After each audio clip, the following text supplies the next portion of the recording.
Dreamscape presents Once Upon a Seaside Murder by Maggie Blackburn, narrated by Christa Lewis. Chapter 1.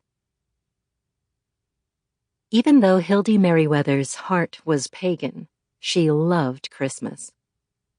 It thrilled her to tell anybody who asked why it didn't conflict with her goddess-loving pagan ways.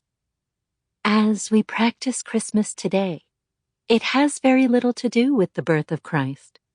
In fact, the Christmas tree, the holly, all of it has pagan roots in the solstice. As far as historians can tell, Christ was born in April, and his birthday was tacked on the solstice celebration as a sneaky way of getting pagans to convert, she'd say, and then she'd offer you the best vegan brownie you'd ever eaten.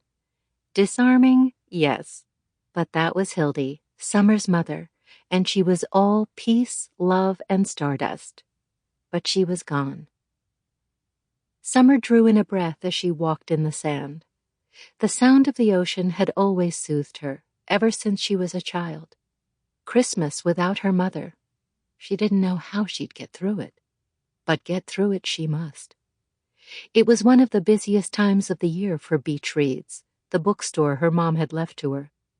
Still on sabbatical and considering her options for now, she was back home running the bookstore she'd always despised as a child and young woman.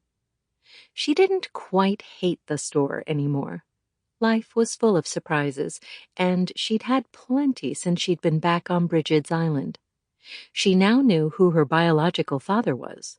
She also now knew her half-brother and half-sister, though they'd been out of the country for many months. She was expecting them to return to the island any day now. Summer lifted her face to the rising sun and turned back to her home, the one she'd grown up in, a pink beach cottage with turquoise shutters, its rickety porch swing swaying in the breeze. Early morning calm and peace filled her. This time of day was the only time Summer had to herself.